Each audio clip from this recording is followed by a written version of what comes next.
Hello and a warm welcome from us all at the EV Café newsroom. Here is all that's new and approved in the world of sustainability and mobility for week commencing the 1st of August 2022. I'm John Curtis, and joining me today are Sarah Sloman and Paul Kirby. And we kick off straight away with some bad news. EV drivers are facing an 8-fold charging cost increase. Now, is this right or is this just hyperbole?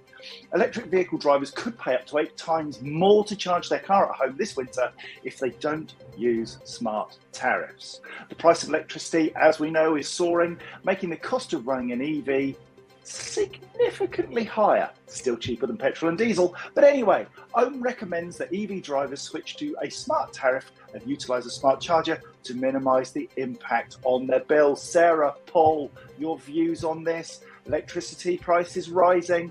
Is it time to switch? Well, it's not like us to not talk over each other.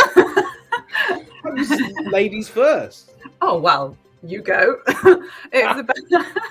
For me, I think it's great because it gets people talking, right? So now we're able to really understand what our energy bills mean, and we've got so many great resources to go to. I'm always thankful for Octopus on their website, which helps get to grips with why your costs are higher. And I know that in our Decade of Doing group, there's a lot of chat going on about how to show this as a kind of pictogram as to where those profits are going and why it's important that you do what you can to protect your back pocket. Absolutely, and I think there's a great resource that I think is a friend of the EV Cafe, Right Charge, right?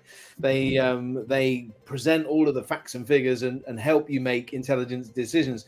And I've looked at some of the tariffs, and you think, well, if I get 4 hours of cheap energy in the middle of the night, how does that affect the rest of my tariff? And how much energy do I use elsewhere?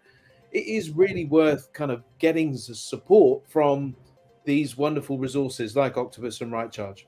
Do you know what it made me think, though, John? It was about the fact that obviously I can't charge at home. We all know this, so it's kind of irrelevant to me, but I still want to save energy as much as possible. But I was looking yesterday into the commercial and business rates, and those haven't soared as high as the domestic rates.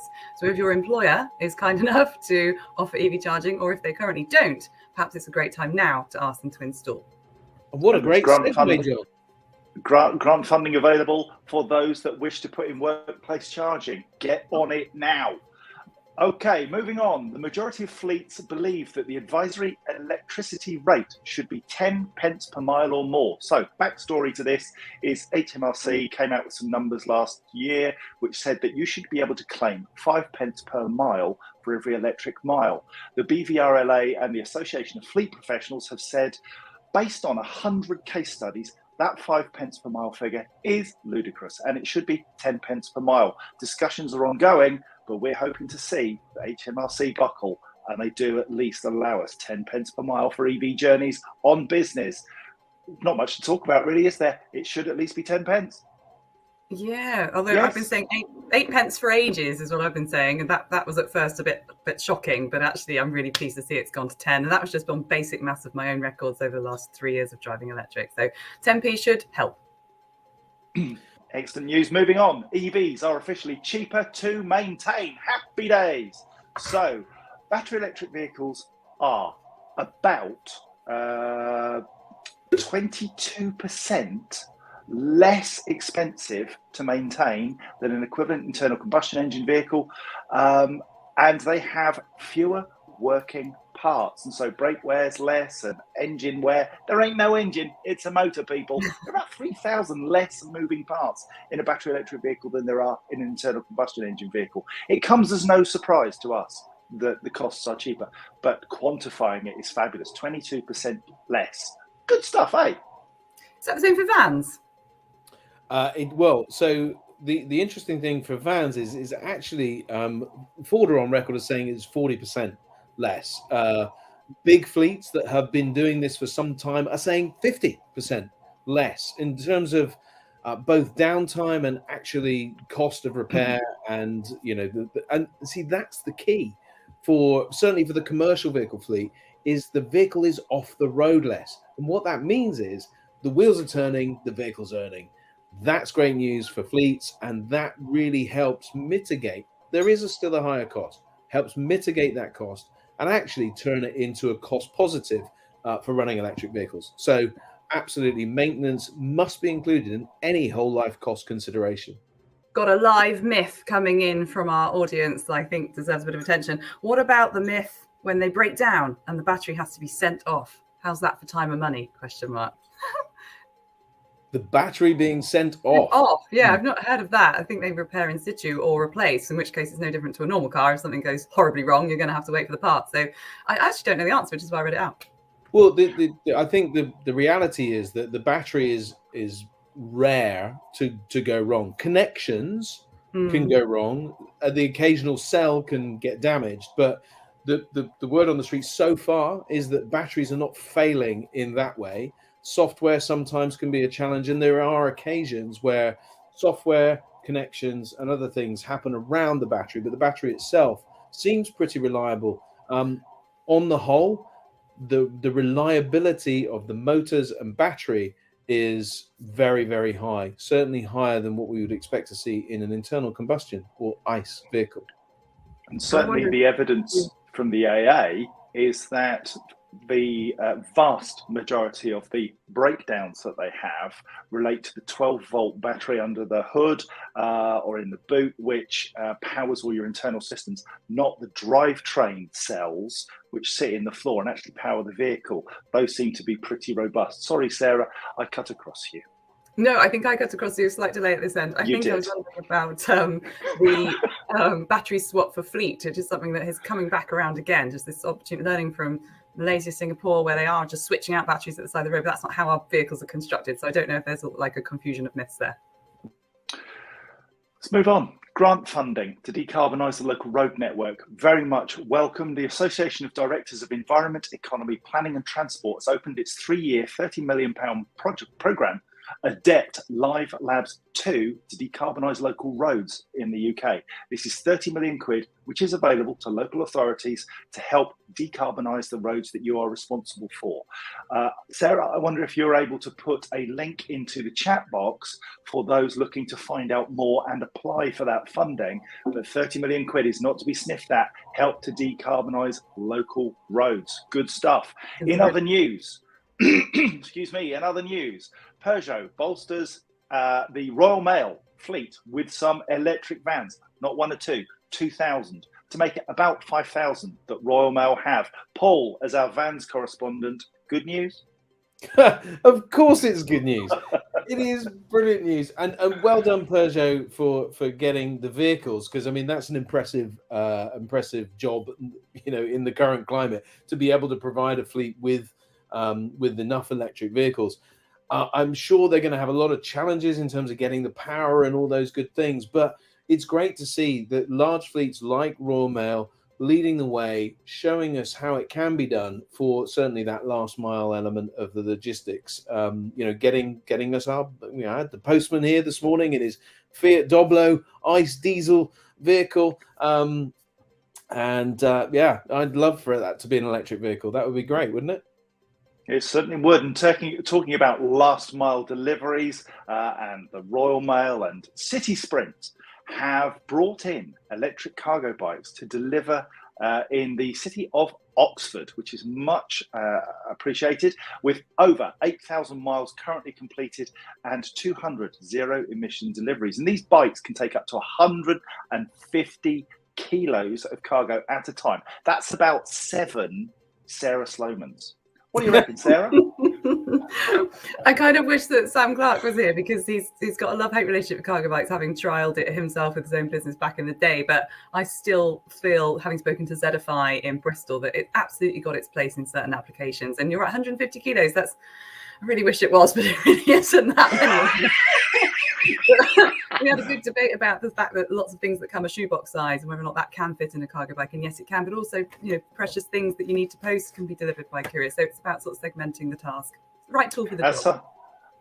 Go on, Paul. Oh, well, I was just going to say, do you know what? I've recently come across a scooter kind of affair, which is similar, very similar to the e-bike, carrying up to 400 kilos with a very small battery, going 100 kilometers, up to 30 miles an hour. There is definitely options coming to market to help solve this last mile issue, and great innovation from around the world that will make an impact in our country, but of course across Europe, and also lots of other towns and cities around the world.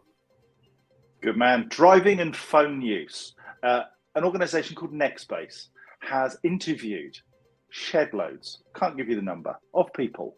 And almost half of drivers who took part in a recent survey thought it was fine to use a phone behind the wheel and hold it in your hands. Here's the news, people. It is not fine. It is dangerous. Don't do it. Actually illegal now to touch your phone in the car. To touch it. I was like, Quite wow, right. Okay. It's kind of challenging. Do you struggle to keep your hands off it? Always. Anyway, moving on. And finally, BP have found £50 million down the back of a sofa for a battery research centre. Having announced a 14-year record of 6.9 billion profit for the last quarter, BP has unveiled plans to invest just £50 million in a new electric vehicle battery testing centre and analytical laboratory in the UK. May I just say, thank you for £50 million. Where's the rest? Because frankly, that is not good enough. Any thoughts, Paul? Well, I completely agree. I was... When I saw the 6.9 billion story, and then there was this really positive story about 50 million, and I just thought, hang on, the maths here is minuscule. And it reminded me, I've been watching recently Big Oil versus the World, or whatever it is, versus climate. And ExxonMobil did something very similar in the 80s, early 80s, 90s. Where they effectively created climate research, invested money in it, and effectively took great minds and great people, held them captive for a period of time with all their research, and then just ditched the whole lot. And so I can't help but be like worried about it, and I'm sure that's a political hot potato. However, let's hope that there's some great people and great minds in BP that will actually turn that 50 million into 250 or 500 million and actually do something really positive for both the environment and for batteries and for drivers of all vehicles. Not political. I love our audience. They're saying maybe they're going to share their profits with their customers, maybe. And also it says perhaps BP should invest in updating their chargers, some of which are woeful. Yes, they are. Good luck with the 3G switch off as well. Shout out to Darren for that. Yeah. Can I just say that in an effort to be fair, BP have also announced its intention to invest up to 18 billion in the UK's energy system by the end of 2030. Trust me, BP, we are watching, and we will call it out if it doesn't happen. Anyway, in happier news, we bring on Johnny Berry, our founder and just all-round good egg, who has been raising some money for a cancer charity, and he wants to do his spin the wheel. Find out who the winner's going to be. So, JB, welcome. Thank you, John, and great news update all. Thoroughly enjoyed that over the last 15 minutes.